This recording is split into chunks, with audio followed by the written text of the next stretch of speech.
Hello friends, welcome to my YouTube channel. Exercise 7.2 से question number 6 करेंगे। Complete the congruency statement. नीचे दो statements दे रखी हैं, इनको आपको कंप्लीट करना है और जहां देख के कंप्लीट करना है ये फिगर्स ऊपर लिखी हुई हैं। तो पहली फिगर पे हम ध्यान देते हैं। यहाँ पे BAT और BAC ये दो ट्राइंगल्स दे रखे हैं, इनके जो करस्पॉन्डिंग पार्ट्स हैं वो भी मार्क्ड हैं। ऊपर वाले ट्राइंगल के अंदर ये BT साइड और नीचे BC साइड बराबर है क्योंकि एक जैसा निशान है। यहाँ पे TA साइड और यहाँ AC साइड ये बराबर होंगी क्योंकि ये निशान एक जैसा है।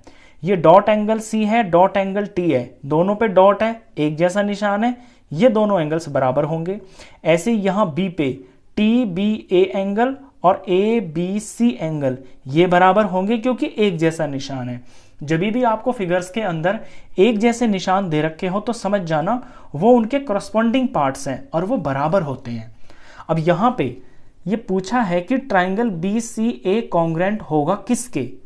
Triangle BCA। अगर BCA लिखा हुआ है तो फिर आगे कॉन्ग्रुएंट के आगे हम कौन से ट्राइंगल का नाम लिखेंगे? देखिए, कुछ भी तो नहीं लिख सकते ऐसे आंख मीच के कि BTA लिख दिया या BAT लिख दिया। ऐसे नहीं लिखते हैं कॉन्ग्रुएंट ट्राइंगल्स का नाम। वो नाम जो लिखा जाता है वो इनके करस्पॉन्डिंग पार्ट के हिसाब से लिखा जाता है। तो पहले मैं BCA ट्राइंगल को देखता हूं। ये रहा BCA। अब यहां ध्यान देना कि मैं यहां चल कैसे रहा हूं। देखिए, B से मैं C पे गया और C से फिर मैं A पे गया और B पे यहां डबल लाइन लगी हुई है एंगल पे, तो इसका करस्पॉन्डिंग यहां पे ये वाला एंगल है B वाला। फिर मैं C पे गया, जो बुक वाला ले जा रहा है B से C पे ले जा रहा है, यानी कि डॉट आ गया और डॉट से फिर 90 का एंगल आ गया।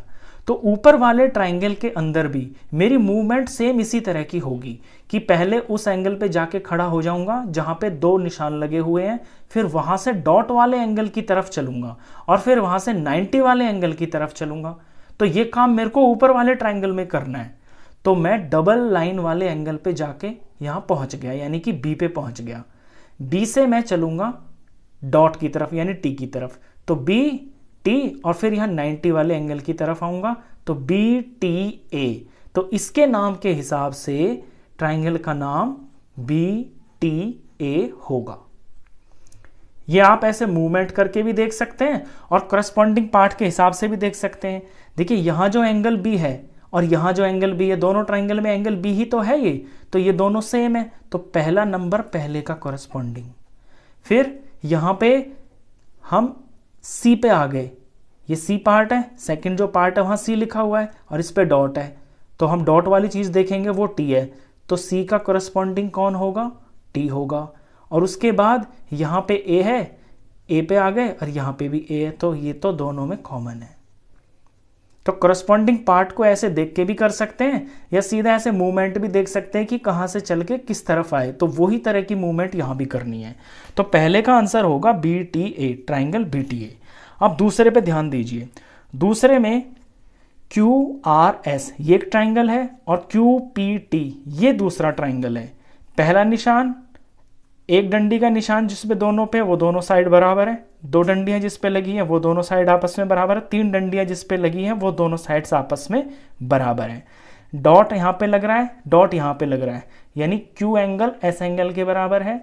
सिंगल निशान T पे लग रहा है, सिंगल निशान Q पे लग रहा है, यानी ये दोनों एंगल्स आपस में करस्पॉन्डिंग है, बराबर है।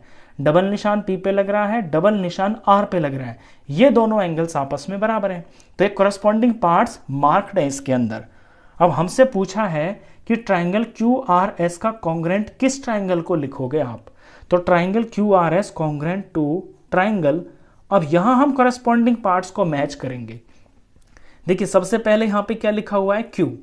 Q है, ये QRS है, तो यानी QRS का मतलब ये राइट साइड वाला जो ट्राइंगल है ये लिया जा रहा है। तो यहां पे जो Q एंगल है ना उस पे सिंगल निशान लगा हुआ है, तो दूसरे ट्राइंगल में देखेंगे कि सिंगल निशान किस एंगल पे लग रहा है, वो है T। तो Q का करस्पॉन्डिंग पार्ट T है, तो पहली प्लेस पे अगर Q है तो यहां पहली प्लेस पे होगा T। अब यहां पे दूसरी प्लेस पे R है। अब मैं R एंगल देखता हूं, यहां पे R एंगल के ऊपर दो निशान लगे हुए हैं, तो जो इस ट्राइंगल में दूसरे वाले में दो निशान वाला होगा वो इसका करस्पॉन्डिंग पार्ट होगा। तो R का करस्पॉन्डिंग पार्ट यहां पे P है। तो जब R यहां सेकंड प्लेस पे है तो सेकंड प्लेस पे इसका करस्पॉन्डिंग पार्ट होगा, वो क्या है, वो P है, तो ये P हो गया। अब यहाँ पे S है, ये थर्ड प्लेस पे है, तो इस ट्राइंगल के अंदर जो S है उस पर डॉट लगी हुई है, तो डॉट वाला एंगल जो दूसरे ट्राइंगल में होगा वो इसका करस्पॉन्डिंग होगा। तो S का करस्पॉन्डिंग यहाँ पे ये Q है, क्योंकि Q पे ही तो डॉट लग रही है, इस ट्राइंगल के लिए तो ये Q ही हो गया ना, तो ये S का करस्पॉन्डिंग Q हो गया। S यहाँ थर्ड प्लेस पे है, तो थर्ड प्लेस पे यहाँ पर आएगा Q।